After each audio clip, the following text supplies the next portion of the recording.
Hello everyone, मैं हूं सुमित कुमार नागर और कंप्यूटर गुरु हम में आपका स्वागत है। आज का टॉपिक जो हम करने जा रहे हैं वो है स्ट्रिंग्स इन पाइथन। तो चलिए करते हैं शुरुआत। सबसे पहले हम जानते लेते हैं कि आखिर में स्ट्रिंग होता क्या है। स्ट्रिंग होता क्या है? ये इम्यूटेबल सीक्वेंस डेटा टाइप होता है। इम्यूटेबल का मतलब है जिसको चेंज नहीं किया जा सकता।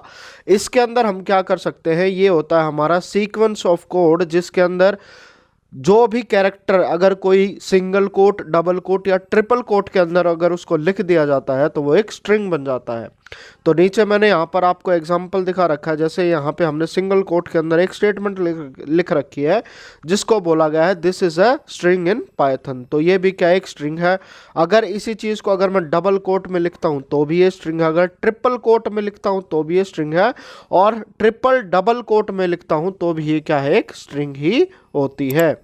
तो फिर बात करते हैं इम्यूटेबल की। इम्यूटेबल का मतलब क्या है? इट मींस जो अगर स्ट्रिंग एक बार बन गई है वो चेंज नहीं हो सकती। अगर मान लो मुझे उसके ऊपर कोई भी ऑपरेशन करना है और ऑपरेशन के बाद क्या है, कोई नई तरह की स्ट्रिंग निकल रही है, तो वो भी क्या होगी, एक बिल्कुल नई स्ट्रिंग बनेगी, ना कि जो पहले दो स्ट्रिंग होंगी उसको चेंज किया जाएगा। जैसे एग्जांपल के तौर पे मान लो मेरे पास एक हेलो स्ट्रिंग होती है और एक देयर स्ट्रिंग होती है, तो ये मेरे पास दो स्ट्रिंग हो गई है।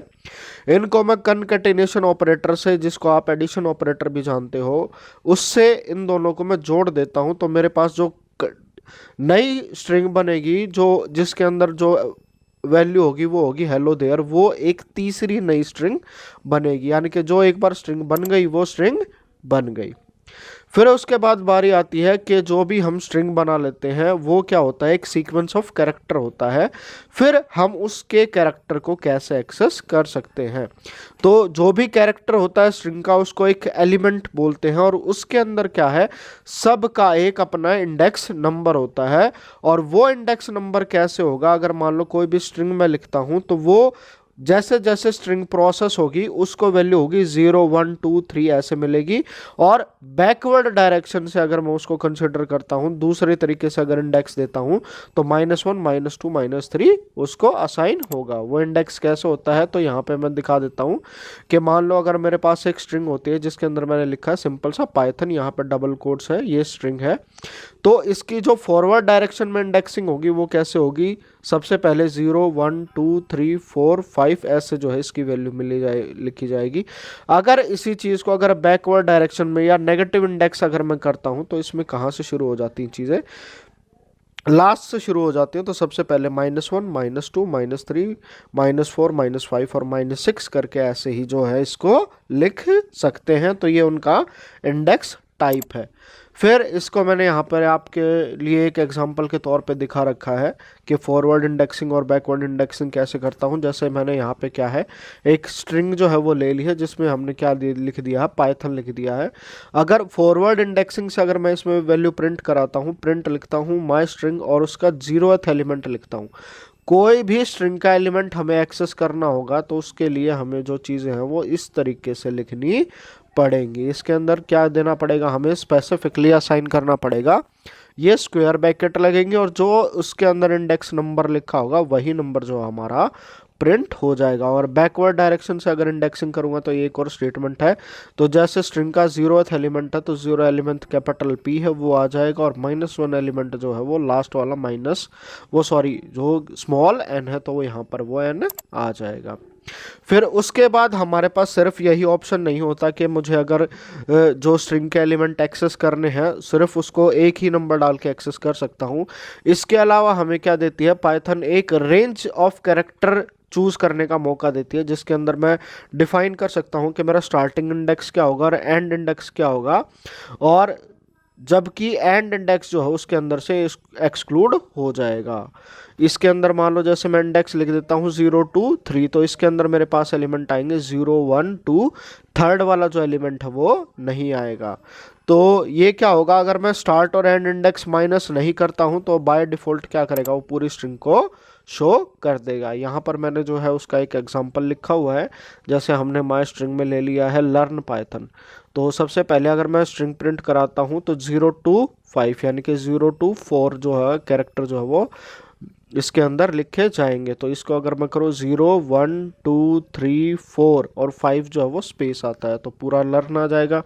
इसी तरीके से -12 से -7 लेते हैं हम, तो हमें पता है इसके अंदर 11 कैरेक्टर हैं। ये वाला जो हम -12 है, -12 -11 -10 -8 -9 सॉरी -9 और -8 -7 जो है इसके अंदर इंक्लूड नहीं होगा। तो फिर से दोबारा जो है वो लर्न आ जाएगा। और इसी तरीके से अगर मैं प्रिंट स्ट्रिंग कर देता हूँ, 6 के बाद लिख के छोड़ देता हूँ, तो 6 के बाद हमारा जो है वो पाइथन आ जाता है, तो वो लिखा गया होगा। इसीलिए अगर मैं स्टार्टिंग से छोड़ के -7 तक लेता हूँ तो भी ये क्या करेगा, मुझे लास्ट से है ऑटोमेटिकली उठा लेगा कि इंडेक्स नंबर जो है वो लास्ट से लिया गया है, और ये लर्न प्रिंट कर देगा। अगर खाली छोड़ देता हूँ मैं इंडेक्सिंग के अंदर कोई चीज भी नहीं डालता, तो उसके अंदर क्या हो जाएगा, वो पूरी की पूरी स्ट्रिंग को शो कर देगा। फिर उसके बाद हमारे पास जो अगली चीज होती है वो होता है स्ट्रिंग लेंथ फंक्शन। उसके अंदर मैं क्या कर सकता हूँ, मैं ये चेक कर सकता हूँ कि मैं अगर कोई भी स्ट्रिंग डालता हूँ वो कितनी लंबी है। तो उसके लिए लेन फंक्शन जो हम यूज़ करते हैं ये बता देता है कि कोई भी लेन स्ट्रिंग अगर मैंने ले रखी है उसके अंदर कैरेक्टर कितने हैं। तो ये जैसे मैं माई स्ट्रिंग में वही ले लेता हूँ लर्न पाइथन और प्रिंट करा देता हूँ लेंथ ऑफ माई स्ट्रिंग, तो उसमें क्या आ जाएगा, 12 आंसर आ जाएगा। तो ये छोटा सा इंट्रोडक्शन था स्ट्रिंग के बारे में। इसके लिए मैं आपको जो भी मैंने शो किया है वो प्रैक्टिकल करके दिखा देता हूँ। तो उसके लिए हम क्या करेंगे, सबसे पहले अपना आईडीएलई रन कर लेते हैं।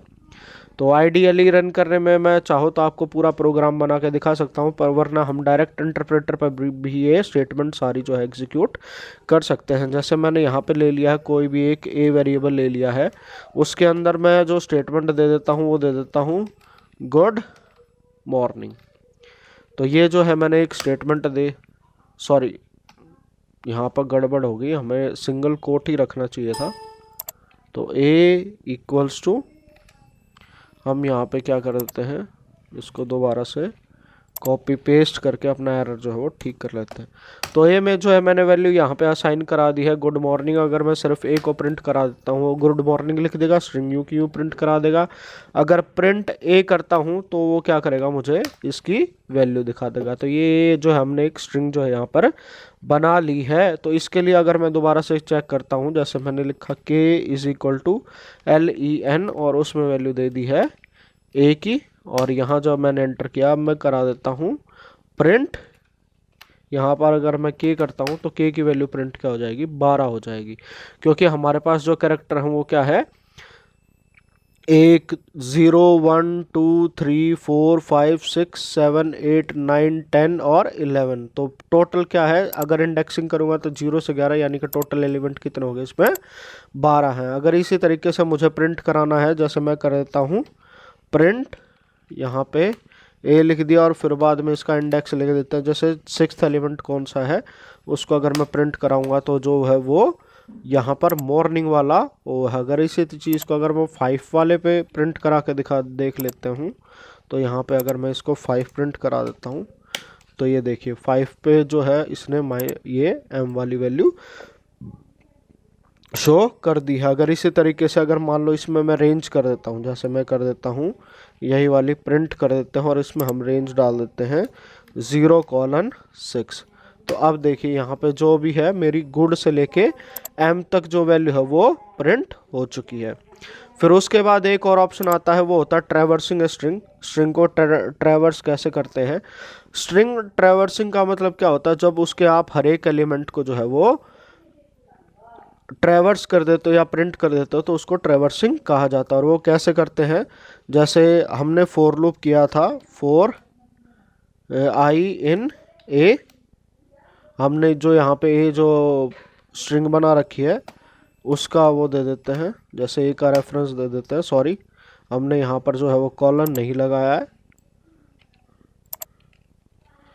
इन a, फिर उसके बाद मैं दे देता हूँ प्रिंट यहाँ पर आई। तो जैसे ही आई को प्रिंट करवाएंगे तो ये देखिए बार बार से उसने जैसे है वो पूरे के पूरे गुड मॉर्निंग को यहाँ पर प्रिंट कर दिया। तो इस तरीके से हम देख सकते हैं हम स्ट्रिंग के अलग अलग एलिमेंट को एक्सेस कर सकते हैं, इंडेक्स को एक्सेस कर सकते हैं। अगर इसी केस में अगर मान लो मैं उसका उल्टी तरफ से अगर एक्सेस करने की कोशिश करता और यहाँ पे दे देता हूँ मैं जैसे -1, तो उसके अंदर देखिए जो लास्ट वाला एलिमेंट होगा जी है वो प्रिंट हुआ है। और इसी के अंदर अगर मैं इसकी वैल्यू जो है वो चेंज कर देता हूँ, अगर -1 के प्लेस पे अगर मैं यहाँ पे कुछ और डाल देता हूँ, जैसे इसको कॉपी कर लेते हैं, यहाँ पेस्ट कर लेते हैं और यहाँ पे इसमें अगर -11 वैल्यू डाल देता हूँ तो कौन सी आ गई, ओ वाली वैल्यू आ गई। और इसी के अंदर अगर मैं -12 वैल्यू डाल देता हूँ तो वो सबसे पहले वाला जो डिजिट था उसको उठा लेगा। तो ये सारा था बेसिक इंट्रोडक्शन स्ट्रिंग के बारे में। स्ट्रिंग क्या होती है, स्ट्रिंग की इंडेक्सिंग कैसे होती है, स्ट्रिंग के किसी एक पर्टिकुलर एलिमेंट को एक्सेस करना है तो कैसे करना है, लेंथ फंक्शन क्या होता है, ये सारी चीज़ें। तो इसके बाद क्या होता है, स्ट्रिंग जो है बहुत इंपॉर्टेंट चैप्टर है और इसके ऊपर हम बहुत सारा काम करेंगे, पर वो सारी चीज़ें हम नेक्स्ट लेक्चर में सीखेंगे। तो आई होप आपका कंसेप्ट क्लियर हुआ होगा। अगर आपका कोई भी डाउट है तो श्योरली कमेंट कीजिएगा, मैं आपको रिप्लाई करूंगा। अगर आप चाहते हैं किसी और कंसेप्ट के ऊपर भी मैं वीडियो बनाऊं तो प्लीज़ कमेंट कर दीजिएगा। और अगर आप चैनल पर नए हैं तो श्योरली सब्सक्राइब ज़रूर कीजिएगा और साथ साथ में बेल आइकन प्रेस ज़रूर कर दीजिएगा, जिससे आपको जैसे ही नया लेक्चर अपलोड होगा उसकी नोटिफिकेशन आपको मिल जाए। तो that's all from this lecture, and thank you for watching. Thank you all.